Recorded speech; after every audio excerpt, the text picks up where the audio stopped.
Magandang hapon. Update muna tayo sa lagay na ating panahon ngayong araw ng Martes, January 23, 2024. Sa kasalukuyan, northeast monsoon o amihan nakakaapekto sa may northern at central Luzon. At dahil nga dito sa amihan, asahan natin maulap na papawiri na may mga ulan dito sa may eastern side ng Luzon, particularly dito sa may Cagayan Valley, Aurora at Quezon.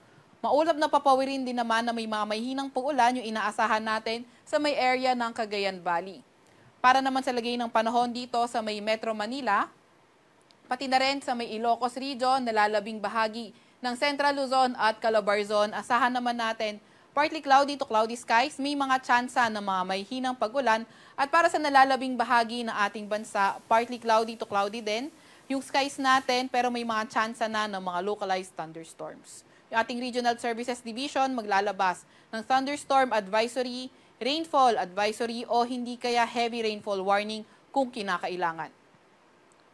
Para sa lagay ng panahon bukas para sa Luzon area, mostly itong amihan sa may silangang bahagi pa rin ng ating bansa makakaapekto, particularly dito sa may Cagayan Valley and also sa may Aurora. Then sa may Cordillera Administrative Region, posible naman partly cloudy skies pa rin pero may mga mahihinang pag-ulan.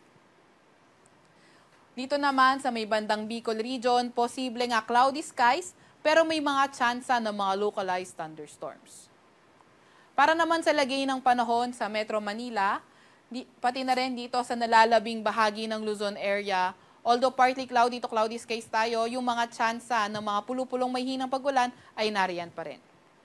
Agwat ang temperatura para bukas sa Metro Manila, 23 to 30 degrees Celsius, sa may Lawag naman, 24 to 29 degrees Celsius, gayon din naman sa may Legazpi, sa Baguio 15 to 21 degrees Celsius, 21 to 27 degrees Celsius sa Tagaytay at sa Tugigaraw ay 21 to 26 degrees Celsius.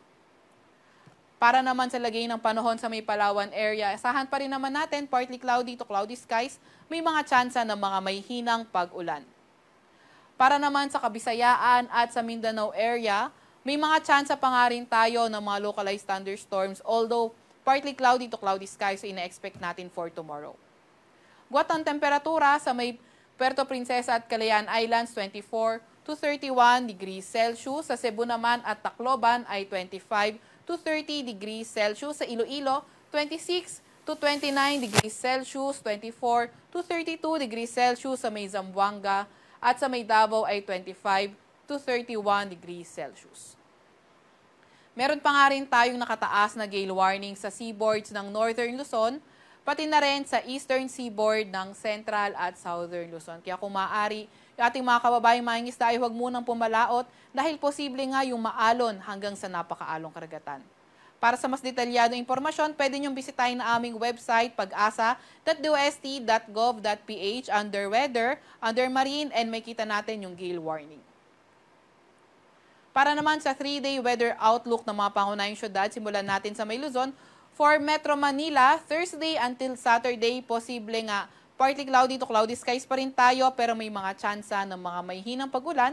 Agwat ang temperatura sa Metro Manila, 24 to 30 degrees Celsius. Sa may Baguio City naman, posible yung mga maulap na papawirin pero mahihina lang yung pag-ulan for Thursday and Friday, pero better weather condition pagdating ng Sabado kung saan may mga pulo-pulo na nga lang yung mga may hinang pag-ulan. Agwat ang temperatura sa Baguio maglalaro mula 14 to 22 degrees Celsius. Sa Legazpi naman, until Thursday, posible yung mga maulap na kalangitan, may mga kalat-kalat na pag-ulan, pagkidlat pagkulog dahil sa shear line, pero pagdating ng Friday and Saturday, may kalakasan yung amihan natin. So, asahan naman natin partly cloudy to cloudy skies or cloudy skies with rains na sa may Legazpi area. Para naman sa Visayas area for Metro Cebu, Thursday, partly cloudy to cloudy skies pa rin tayo na may mga localized thunderstorm na pwedeng asahan. Pero pagdating ng Friday, dahil sa epekto ng shear line, pwede na nga maging maulan, may mga kasamang thunderstorm. And then pagdating ng Saturday, posible na nga amihan, yung mas manaig, kaya partly cloudy to cloudy skies, may mga mahihinang pag-ulan yung inaasahan natin. Sa may Iloilo naman, until Thursday, posible nga yung mga localized thunderstorms, although partly cloudy to cloudy skies condition, dahil pa rin naman sa amihan, Friday, Saturday, mga light rains na lang yung inaasahan natin sa may Iloilo. For Tacloban naman, dahil nga nasa may silangang bahagi rin ito ng ating bansa, for Thursday until Thursday, posible partly cloudy to cloudy skies, may mga tsansa ng localized thunderstorms, pero pagdating ng Friday, pwede na ngang maging maulan din. Dulot yan ng shear line, so yung cloudy skies natin, may mga kasamang thunderstorms. Then, pagdating ng Saturday, dahil sa epekto ng amihan, posibleng lumakas ito, at makakaapekto na hanggang kahit sa may Tacloban area, kaya partly cloudy to cloudy skies man tayo, may mga mahinang pag-ulan lamang yung inaasahan natin.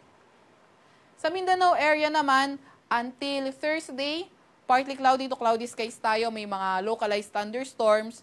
Pero Friday, Saturday, dahil nasa may silangang bahagi rin itong Metro Davao na ating bansa at posibleng maapektuhan ng shear line, kaya inaasahan nga natin yung maulap na kalangitan Friday, Saturday, may mga tsansa din ng mga kalat-kalat na pag-ulan, pagkidlat, pagkulog.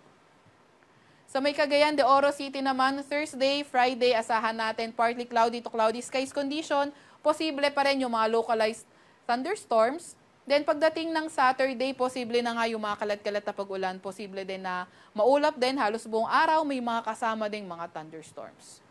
Sa may Zamboanga naman, Thursday, Friday, partly cloudy to cloudy skies condition. May mga chance ng localized thunderstorms. Pero pagdating ng Saturday, pwede na rin maapektuhan kahit etong Zamboanga City na ating northeast monsoon o amihan, kaya posible yung light rains pagdating ng Sabado. Ang araw ay lulubog dito sa Kalakhang, Maynila ng 5:50 ng hapon at sisikat bukas ng 6:25 ng umaga. Huwag magpapahuli sa update ng Pag-asa. I-follow at i-like ang aming Facebook at Twitter account, DOST_Pag-asa. Mag-subscribe sa aming YouTube channel, DOST-Pag-asa Weather Report, at bisitahin ang aming website, pag-asa.dost.gov.ph. At yan po munang latest mula sa Weather Forecasting Center ng Pag-asa, Veronica C. Torres nag-uulat.